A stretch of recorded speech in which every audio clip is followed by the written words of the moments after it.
Board परीक्षा में समांतर माध्य का प्रश्न हमेशा हमेशा से ही पूछा जाता है और समांतर माध्य के 3 टाइप के सवाल होते हैं। देखिए ये पहला टाइप है। इसमें हम देख रहे हैं जो ये पद लिखा हुआ है, ये एक वर्ग अंतराल है। इसमें 2 संख्याएं होती हैं, तो परीक्षा में इसको हल करने के लिए कह सकते हैं।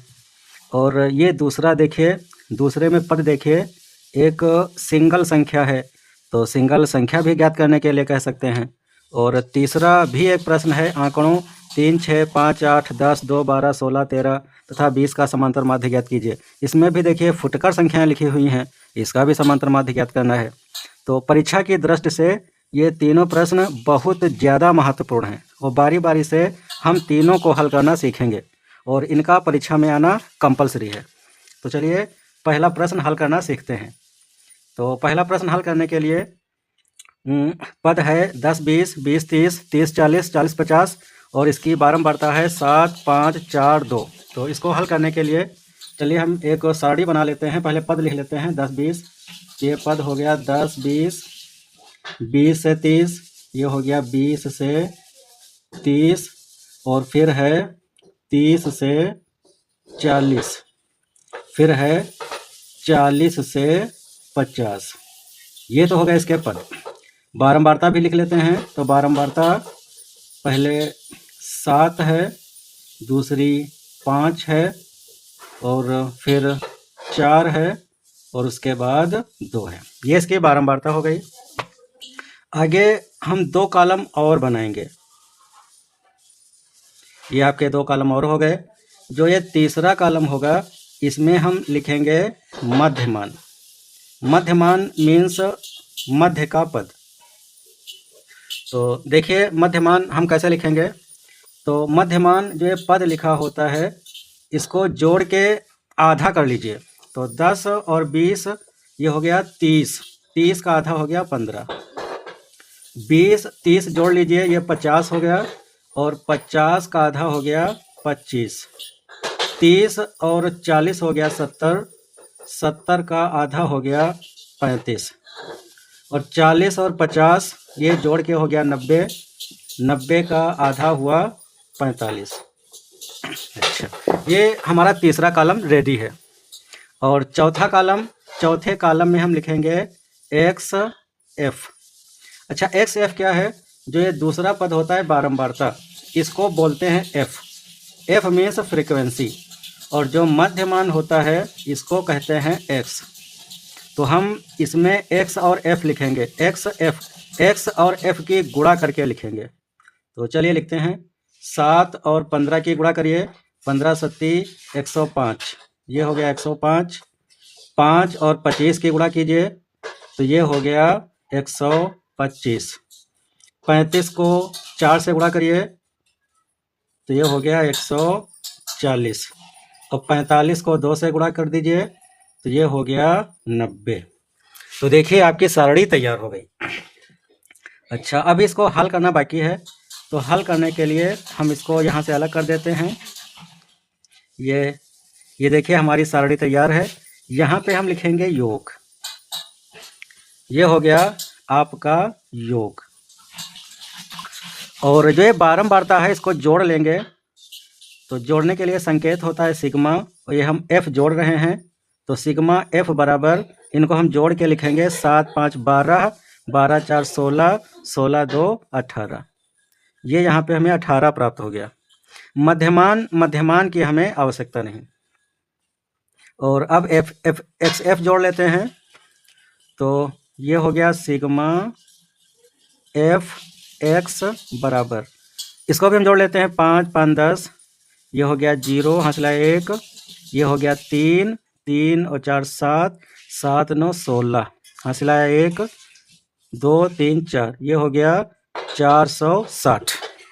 ये आपकी सारणी कंप्लीट हो गई। तो ये सारणी आपकी कंप्लीट है। अब हमें समांतर माध्य ज्ञात करना है। तो चलिए समांतर माध्य ज्ञात कर लेते हैं। तो आप ठीक बिल्कुल ऐसे ही परीक्षा में सॉल्व करेंगे जैसे मैंने आपको सॉल्व करके बताया है।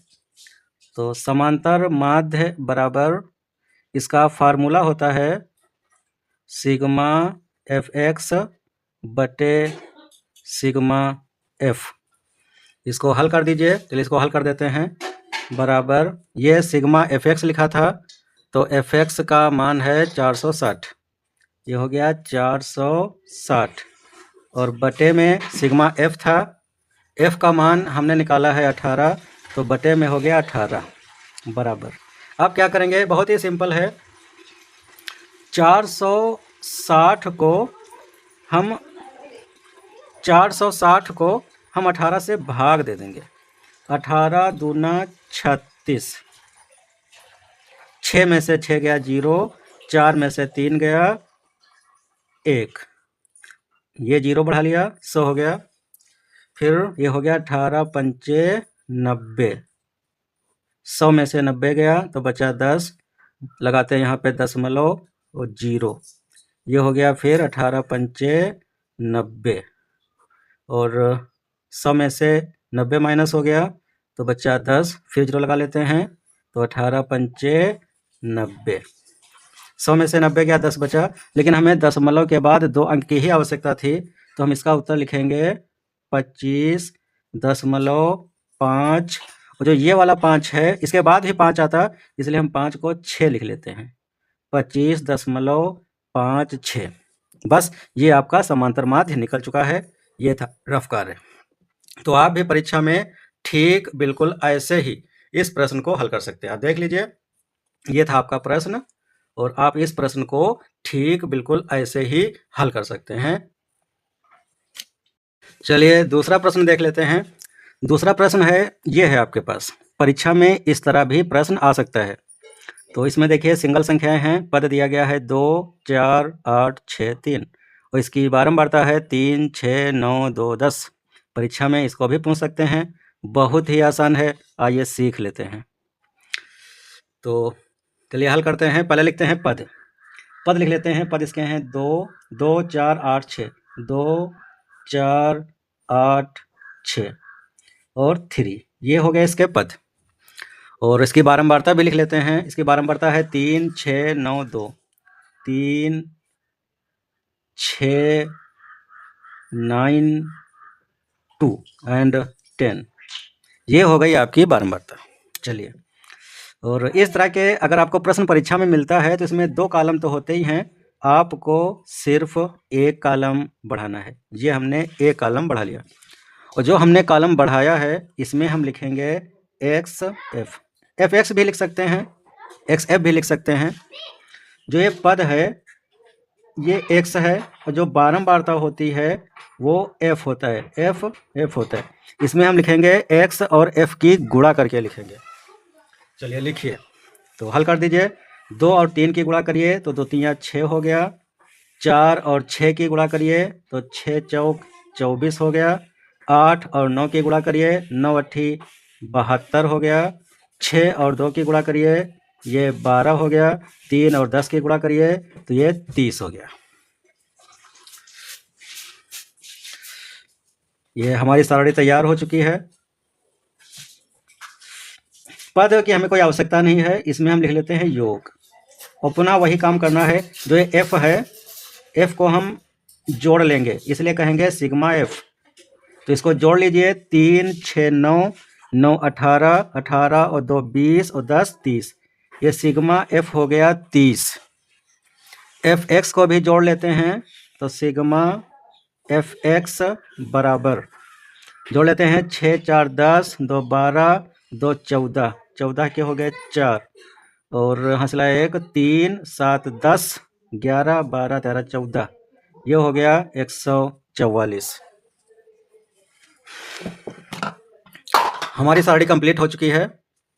तो अब इसको हम सॉल्व कर लेते हैं। हमें समांतर माध्य ज्ञात करना है। तो समांतर माध्य के लिए आपके पास वही पहले वाला सूत्र है, समांतर माध्य बराबर सूत्र है सिग्मा एफ एक्स बटे सिग्मा एफ। इसको हल कर दीजिए, हमें आंसर प्राप्त हो जाएगा। ये सिग्मा एफ एक्स का मान था 144, तो ये हो गया 144 बटे सिग्मा एफ का मान था 30, तो ये हो गया 30 बराबर 144 को 30 से डिवाइड कर दीजिए। चलिए भाग कर लेते हैं। 144 को आप भाग कर दीजिए 30 से, तो 3 चक्कू 12, 3 चक्कू 12, ये हो गया 120।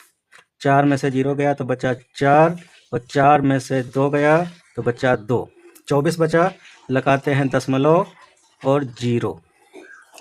अब इसको फिर काट देते हैं। 3 अट्ठी 24 और 0, 8 बार में पूरा कट गया। 4.8 हमें इसका आंसर प्राप्त हो चुका है, 4.8। ये हो गया आपका समांतर माध्य।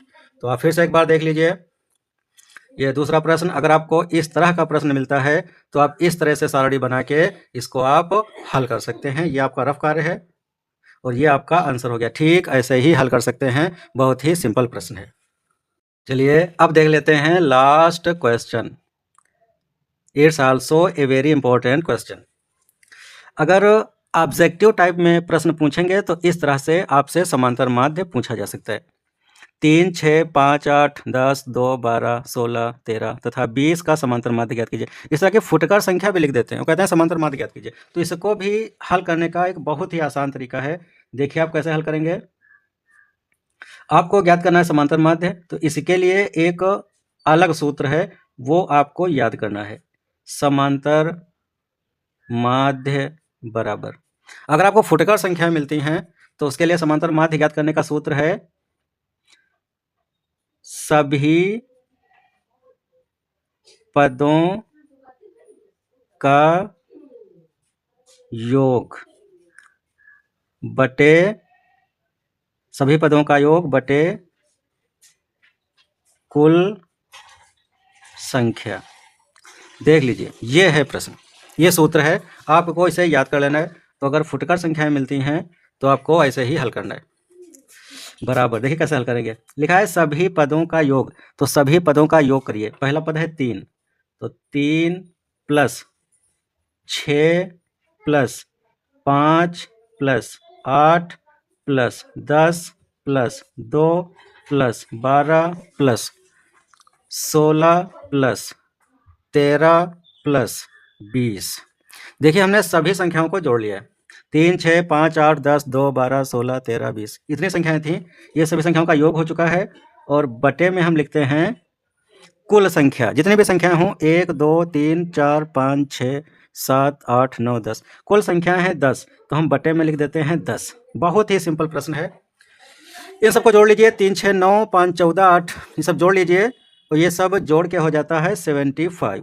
जोड़ लीजिए, सब जोड़ के 75 हो गया और बटे हो गया 10।